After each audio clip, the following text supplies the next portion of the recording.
Como resumen de esto, este es un caso clínico, es una mujer de 35 años, tiene antecedentes de que su mamá es hipertensa, ella niega el consumo de alcohol, de tabaco, 2-3 tazas de café, sin antecedentes realmente relevantes, salvo esto, que esta es una chica que tiene 35 años y tiene una distensión abdominal de toda la vida. De pequeñita sufría de evacuaciones estreñidas, duras, pequeñitas en bolitas. Cuando empezó a crecer iba con los pediatras porque no iba bien al baño y se empezó a inflamar y a distender. Y para los 15, 16 años empieza con evacuaciones al contrario, en lugar de ser estreñida empieza a tener este hábito ahí medio de diarrea, con dolor y con una afección importante en la calidad de vida. O sea, lo que parecía un síndrome de intestino irritable, pues típico, pero llama la atención que empezó desde la infancia.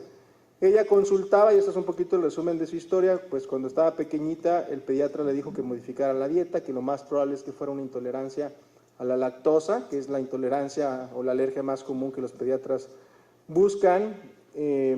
Más adelante, 8 o 9 años, empezó a ir con gastroenterólogos pediatras, donde empezaban a manejar antiespasmódicos, analgésicos, y a partir de su vida adulta, múltiples tratamientos, diagnósticos como antiespasmódicos y sintomáticos para sus dos molestias más importantes, que es dolor, distensión abdominal y alteración entre estreñimiento y diarrea.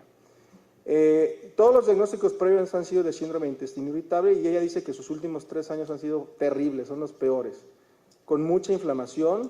Ella está muy preocupada por qué persiste con esta sintomatología, niega lo que habitualmente atribuimos a intestino irritable, que es estrés y comorbilidad psiquiátrica. Está casada, tiene 2 hijos, una familia bastante funcional.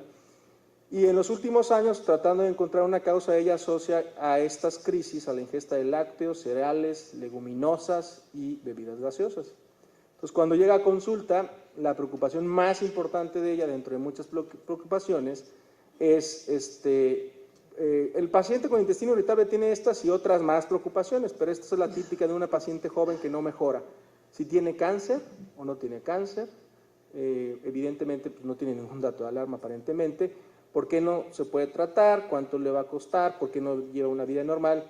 Y esto lo vio recientemente en alguna de las librerías que les comento, donde ella dijo, yo tengo esto, es el gluten, y esa es su duda, y esa es su pregunta. Con esto que les he preguntado, bueno, les voy a presentar, la revisamos, su exploración física es bastante normal, tiene un índice de masa corporal de 26, el abdomen un poquito globoso, timpánico, mucho gas, mucha distensión abdominal, con mucho ruido, sin una lesión cutánea, y esto lo utilizamos mucho los gastroenterólogos, que es la escala de Bristol, para ver si realmente es estreñido, tiene diarrea o en qué momento de su enfermedad anda. Y ella dice que ahorita está evacuando entre el 5 y el 6, que son evacuaciones más o menos líquidas, lo que parece un poquito más un hábito como con diarrea. Y esto es algo que nosotros estamos haciendo con estos pacientes como parte del abordaje en la universidad, en la práctica clínica también se puede hacer, y le preguntamos que conteste un cuestionario, ¿no? Estas cosas que de repente, ¿qué tanto es tantito? Es bien difícil, entonces nosotros le dimos un cuestionario para que nos marcara qué tan intenso es la distensión abdominal. Ella marca aquí 3, severo, en una escala análoga visual nos pone que mucho, que es casi el peor momento que ha tenido su enfermedad. La distensión abdominal la tiene casi siempre y la intensidad del dolor es severo. Esto no es por protocolos, esto es algo que para los que estamos trabajando en trastornos funcionales ya es una recomendación, es decir, bueno, voy a hacer una intervención, ¿qué tanto va a mejorar?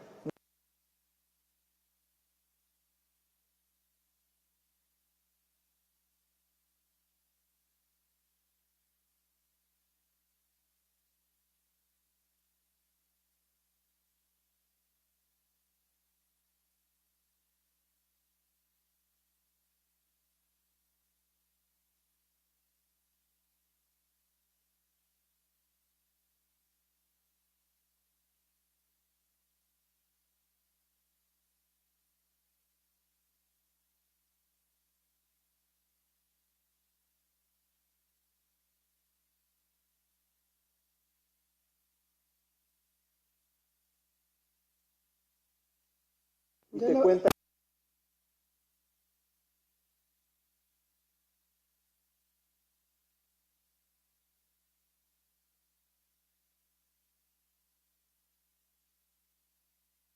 Ninguno de nosotros tiene la capacidad de saber qué tiene la paciente. Yo, si le pudiera un nombre, le diría, pues tiene probablemente una enfermedad digestiva que parece un intestino irritable y que tiene relación con la ingesta de alimentos. Hasta ahí, ¿no? Pues esto es bien, bien importante. Y la pregunta intencionada, Pili, era justo eso. O sea, yo no le digo qué es esto si no te hago un abordaje y una evaluación apropiada. Y la evaluación apropiada no es nada más hacer exámenes. Ustedes vieron esto de los retos. Te quito, ¿no? Te doy, te reto para realmente establecer un diagnóstico de certeza. Porque cualquiera de estos diagnósticos tienen un abordaje completamente diferente. Entonces, para nosotros llegar a un diagnóstico de certeza, porque estamos hablando de que ahí hay una enfermedad que si no se trata, lo dijo muy claro Pilar, puedes tener riesgo de anemia, osteoporosis y cáncer. Y hay otra enfermedad que nunca se va a curar, que es el síndrome del intestino irritable y que nada más vamos a manejar sintomáticamente. Entonces, esto es bien, bien importante porque en todo esto no es nada más el gluten, ni no nada más los FODMAP, son la lactosa, otras proteínas, los patrones, la forma de alimentación, etcétera, etcétera. Entonces, esta paciente pudiera tener alguna de estas tantas cosas, ¿no? ¿Puedo nada Sí. más agregar algo? Y tengan en mente que la dieta es de por vida. Sí. Entonces, antes de caer con todo el peso de la dieta, debe estar bien diagnosticada. Eso es muy importante. O sea, un celíaco tiene que tener dieta de por vida, un sensible al gluten dependiendo de la intensidad de los síntomas, y un intestino irritable a lo mejor no necesita quitarse el gluten de la dieta. La gente que más sabe de esto en los Estados Unidos en epidemiología ahorita, Alberto Rubio, que estará aquí en estos días hablando de enfermedad celíaca, presentó alguna vez un trabajo donde en Estados Unidos los que más consumen gluten free no son celíacos.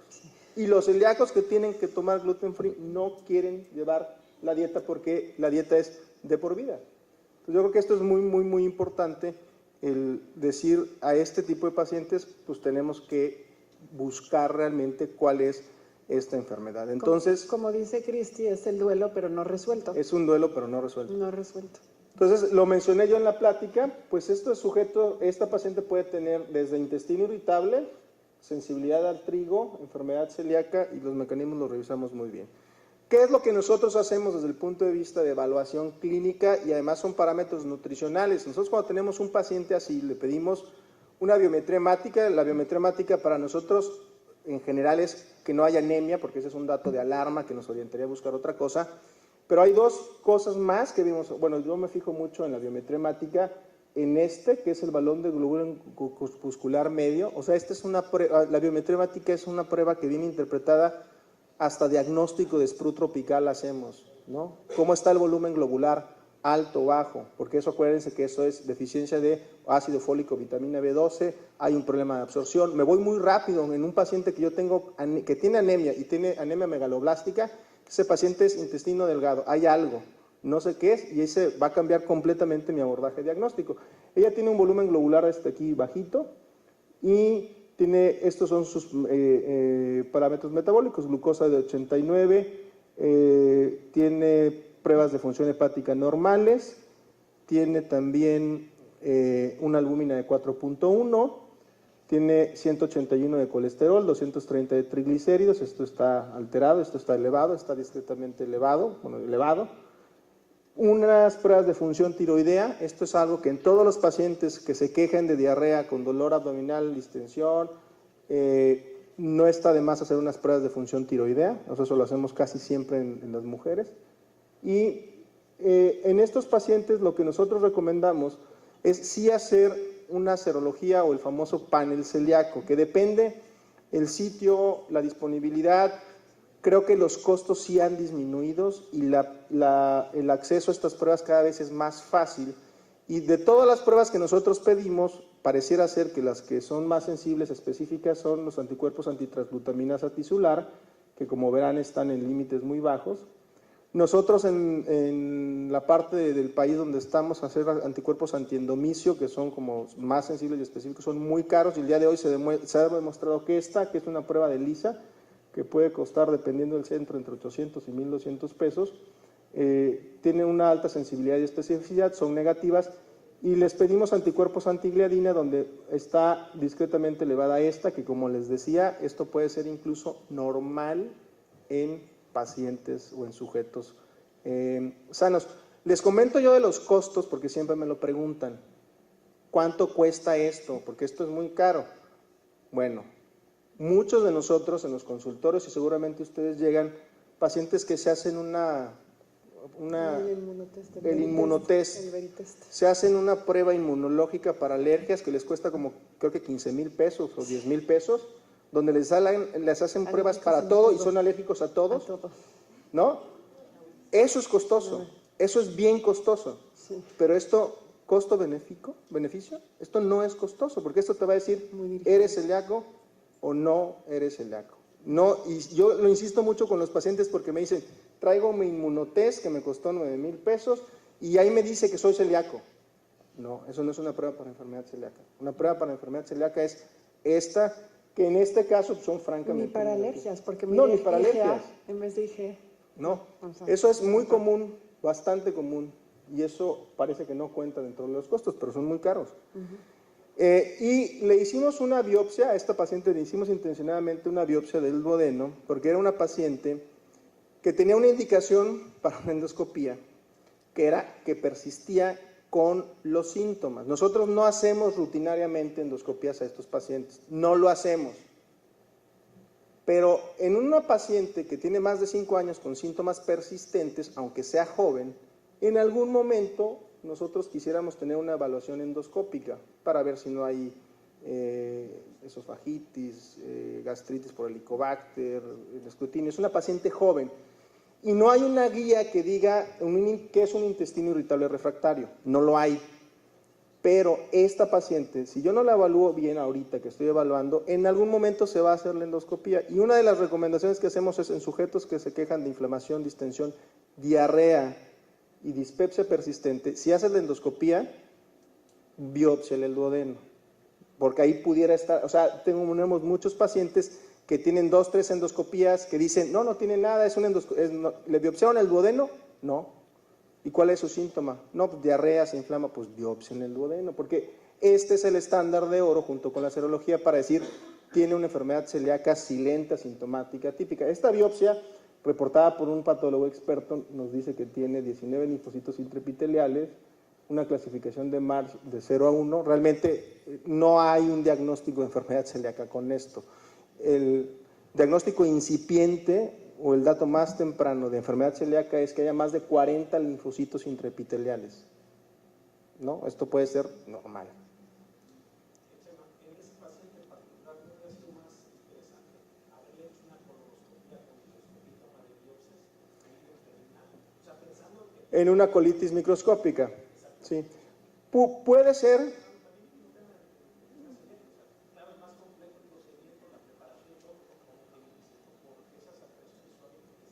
Sí. Pudiera ser, la verdad es que no se hizo una colonoscopía porque no tenía realmente un dato de alarma, no tenía anemia, no tenía pérdida de peso, pero en ese contexto del paciente que tiene diarrea crónica persistente, se tiene que hacer una colonoscopia para descartar una colitis microscópica. El único problema es que en estos pacientes lo que yo necesito es intestino delgado, y yo en una colonoscopia me puedo meter al Irion y tomar biopsias y ahí encuentro enfermedad celíaca, pero es una enfermedad en parches. Entonces, de repente, en una endoscopía alta yo puedo biopsiar la primera porción del duodeno y la segunda o tercera porción del duodeno, donde ahí uno puede incluso tener mayor chance de que el patólogo nos diga hay más de 40 linfocitos intraepiteliales, hay atrofia, hay un enfermedad inflamatorio. Entonces, la biopsia se hizo así y les muestro esta biopsia porque con esto prácticamente le estamos dando... Marco.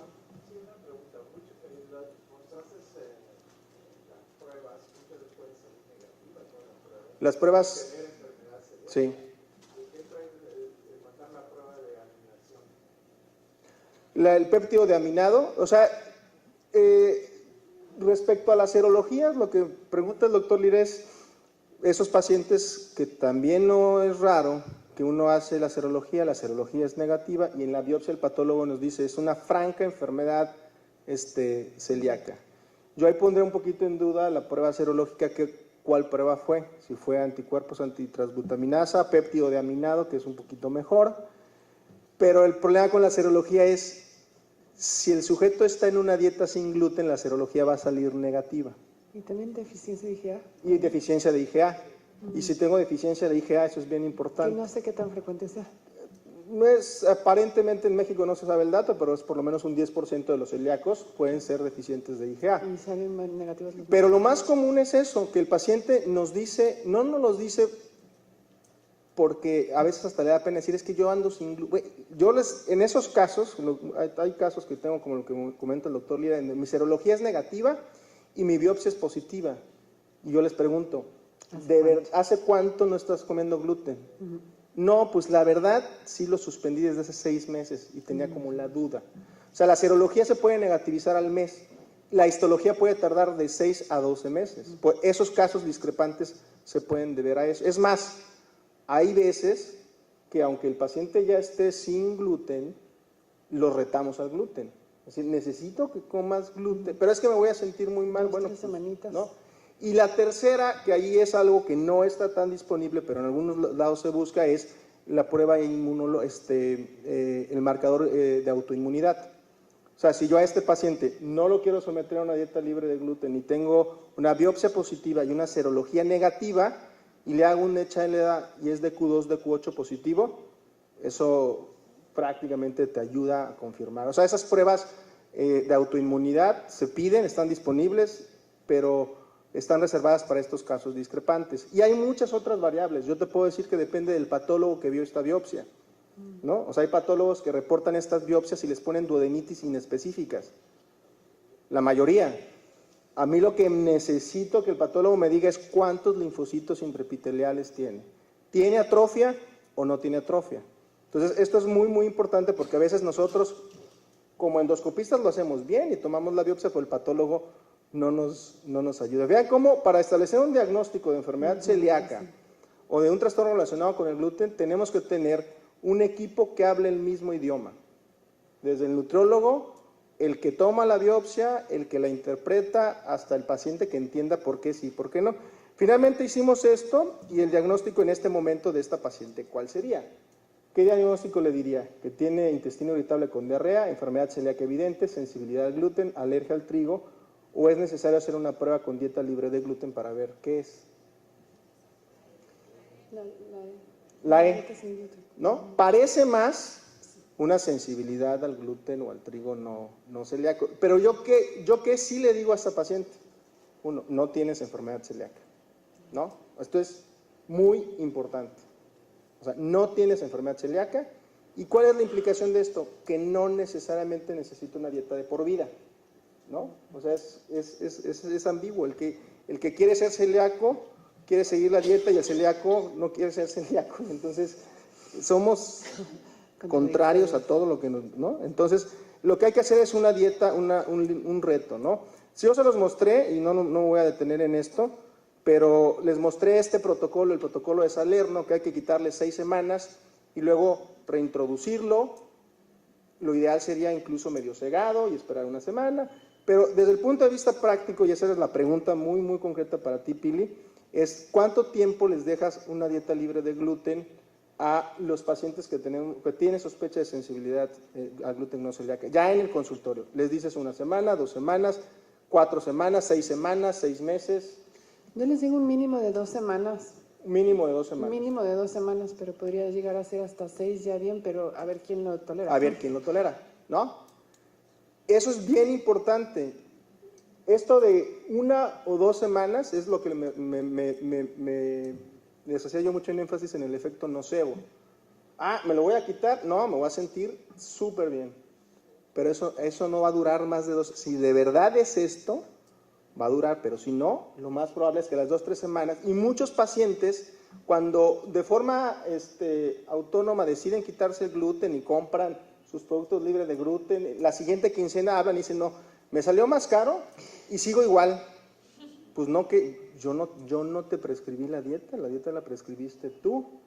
Pero si la prescribo yo, la prescribe mi nutrióloga, sí hay que esperar por lo menos 4 a 6 semanas, y si hay esa mejoría evidente, entonces hacer una cosa diferente. Lo comento porque lo comentamos, que fue una de las preguntas. Este sería el mínimo para que el síntoma desapareciera. Como 4 semanas, pero sí, hay veces que no. Pero a ver si lo sostiene, ¿no? Y es exactamente lo mismo que se recomienda con dieta libre de FODMAPs.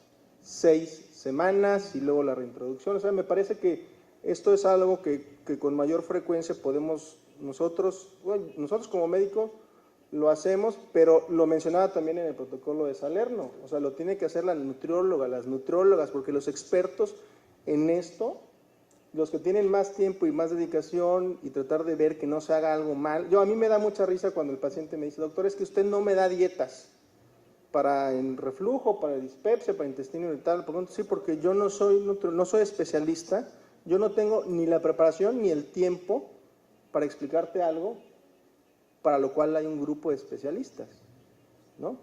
Y luego me dicen, pero es que mi mujer es nutrióloga, seguro me va a mandar con su mujer, ahí está el negocio, ¿no?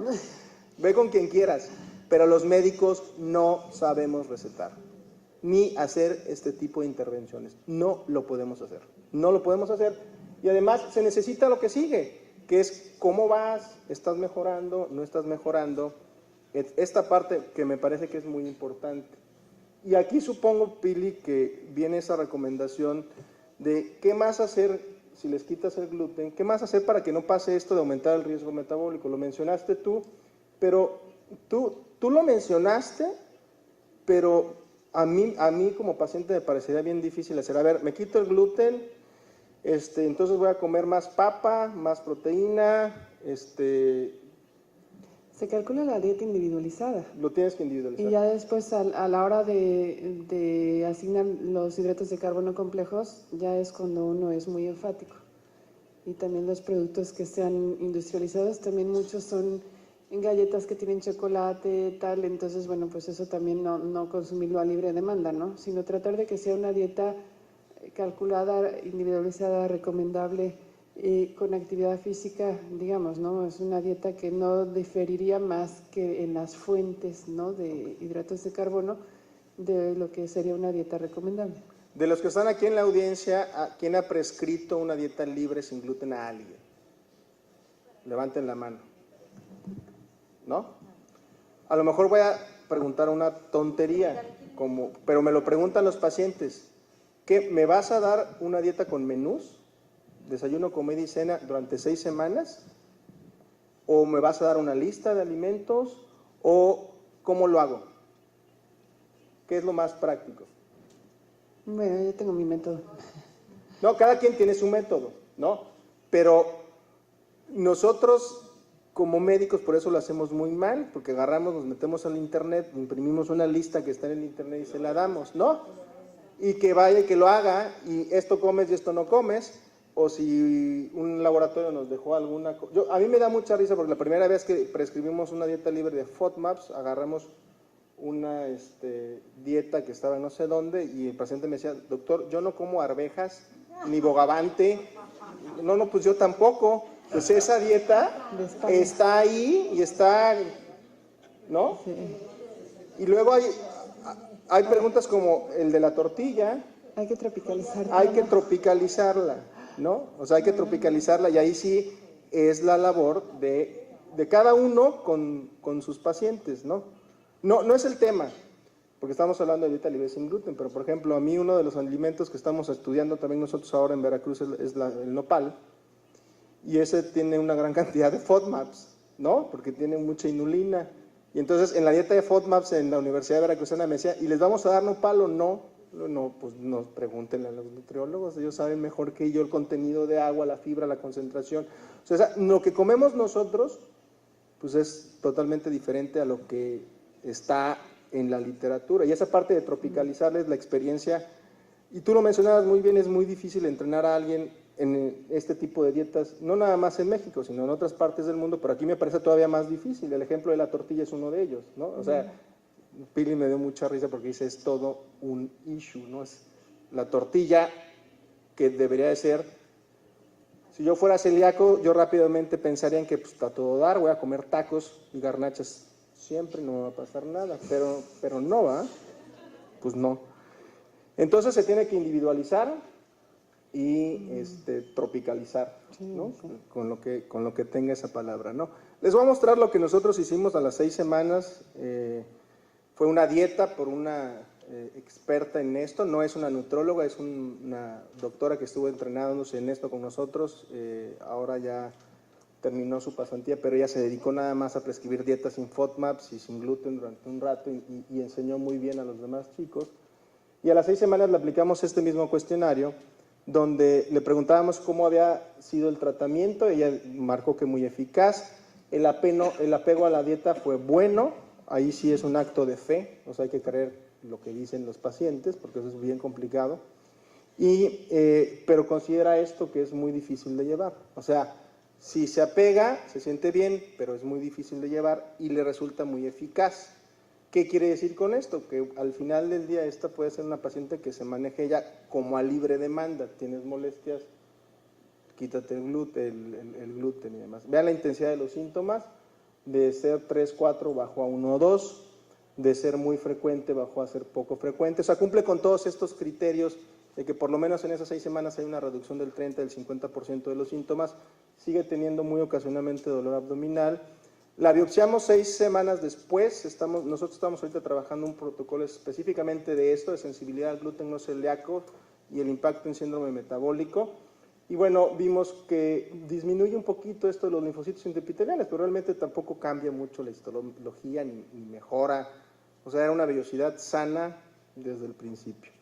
Entonces, pues es un caso muy ilustrativo donde demostramos que tenía sensibilidad al gluten.